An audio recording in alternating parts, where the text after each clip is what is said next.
Senior तज्जियाकार नज़ीर लगारी ने भी हमें ज्वाइन किया है। नज़ीर लगारी साहब, कैसे देख रहे हैं बानी पीटीआई और बुशरा बीबी के सज़ा मुअत्तली का फैसला जो है वो बरकरार रखा गया है, क्या कमेंट करेंगे तमाम तर सूरत हाल पर? देखिए, ये सूरत हाल जिस तरह से बनाई जा रही है या बनाई इस सिलसिले में कि जनाब वो जो सुपरमैन है वो हर कानून से, हर दस्तूर से, हर अदालत से, हर चीज से वो बालातर है और जो है उसको कुछ कोई नहीं हो सकता, ये ताकुब दिया जा रहा है। और फिर ये ताकुब दिया जा रहा है कि जज तो उसकी वजह से पोजीशन ले लेते हैं। वो ये इस तरह कहा जाता है कि जनाब बस उनकी वजह से तो आसमान जमीन हो सकता है, जमीन आसमान से कुछ भी हो सकता है। तो ये तासुब तो आज जाहिर हुआ है। और पहले जिस तरह से सजाएं मुअत्तली की बात हो रही थी, आज वैसे नहीं हुआ है।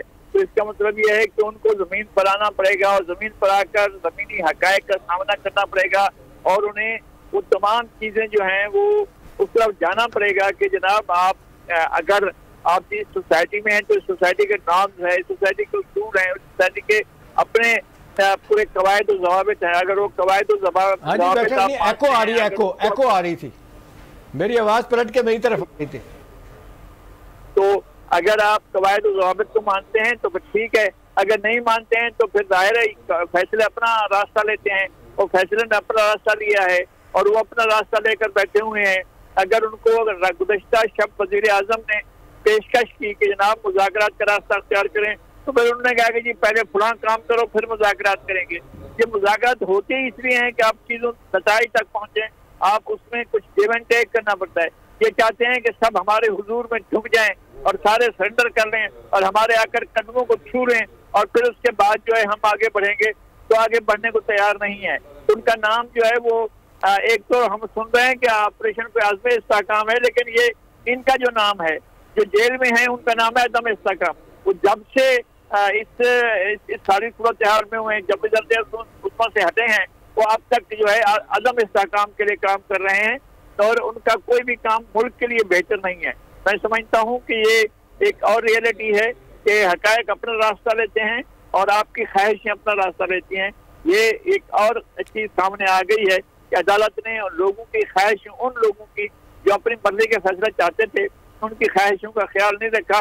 अदालत ने अपने फैसले को दिया है कि जनाब सजा की मुअत्तली की दरख्वास्त को मुस्तरद कर दिया है। अच्छा नज़ीर लगाई साहब, ये अब पीटीआई ने भी कह दिया है कि हमने फैसला चैलेंज करना है, हाई कोर्ट में जाना है, तो फिर इस तरीके से इस चीज़ को किस तरीके से देख रहे हैं कि ये बार बार फिर हाई कोर्ट में अपील होती रहेगी और ये केस फिर इस तरीके से लंबा होता रहेगा? नहीं, वो कर सकते हैं, जाहिर अपील का एक ऑप्शन मौजूद होता है।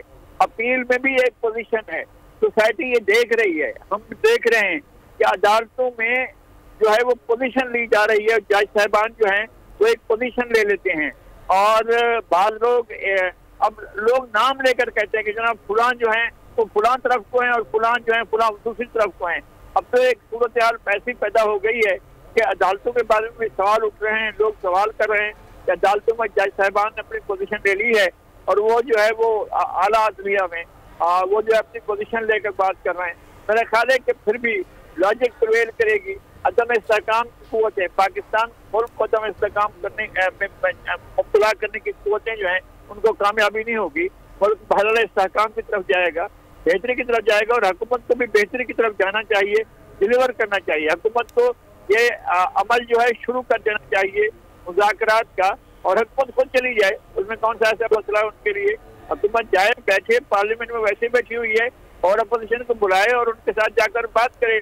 नहीं तो कोई बड़ी बात नहीं है, अगर वज़ीर-ए-आज़म लीडर ऑफ अपोजिशन के ऑफिस में चले जाएं, वहाँ जाकर मुज़ाकरात करें, बात करें और लोगों के सामने अपनी राय दें कि जनाब आप मुज़ाकरात के लिए गए हैं तो वो क्या कहते हैं। आप इस बात में और आगे बढ़ें और अपने आप को ये कम अज़ कम कौम के सामने क्लियर करें कि जनाब हम नेक नियत से मुज़ाकरात चाहते हैं।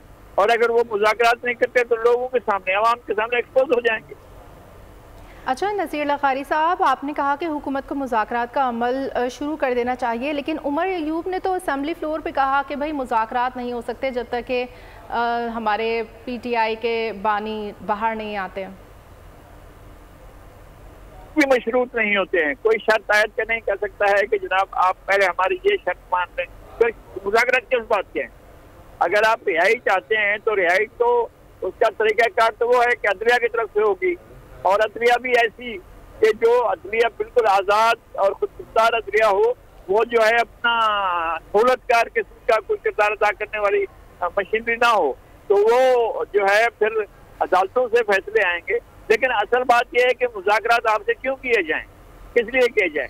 आप अगर मुज़ाकरात चाहते हैं और अपने लीडर की रिहाई चाहते हैं तो उसके लिए तो आपको आगे आना पड़ेगा और बात करनी पड़ेगी और ये बताना पड़ेगा कि जनाब आप किन बुनियादों पर चाहते हैं।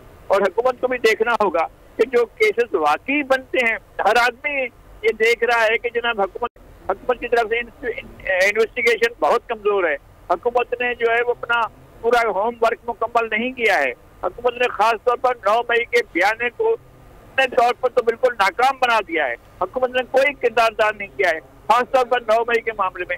9 मई के मामले में तमाम चीजें जाहिर थी, खुलेआम थी, साफ थी, जाहिर थी और वो इन्वेस्टिगेट करके वो चालान बनाकर पेश कर सकते थे। चालान के बाद प्रोसिक्यूशन हो सकता था, फिर अदालतों में ट्रायल हो सकता था। ये सारा कुछ हुकूमत की तरफ से नहीं किया गया।